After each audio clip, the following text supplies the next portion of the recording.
Notions of time we have to think about. Because we want to be young, we don't want to be, we don't want the, we see the little time meter running or the hourglass with the sands running out. We don't want to be at that point where the sands are very few left and they've mostly run out. We don't want to be at that point where it's almost finished.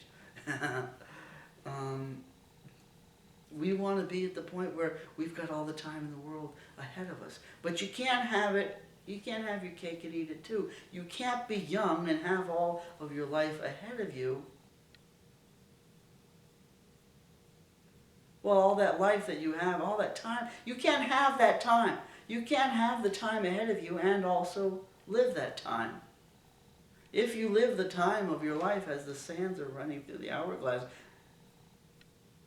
then they're gone. You can't simultaneously be young. You can't constantly be young and always have your life ahead of you. At some point you have to live your life, and having done that, you find, well, there it is. It's gone. Those bits have gone. So that's the dilemma that we're in. We want to stay young. We want to have still all of our life ahead of us. But you can't have your life ahead of you and live your life. That's the dilemma. And so we sit around thinking, oh, but it's so terrible. It would be so terrible to be old and have your life behind you. And then it's only stuff you can remember. You can just think about as memories, but you can't have it. Well, it works the same way on the other side, though. Because when you're young and you have your future isn't something you have yet. You don't know what's going to happen in that future.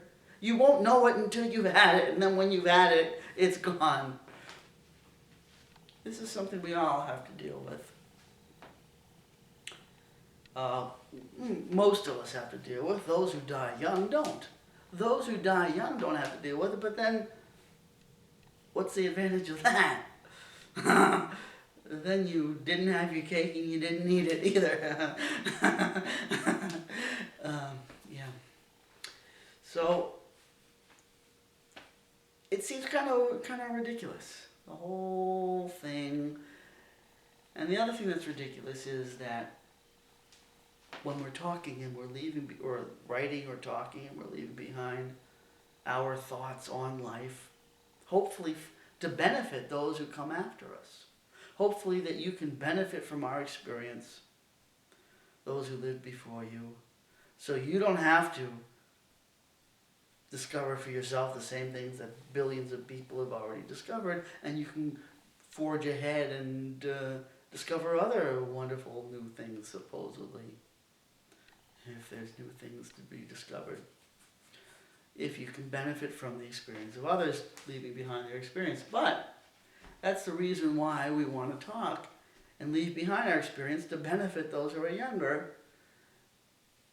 But then the people who are younger don't want to hear it.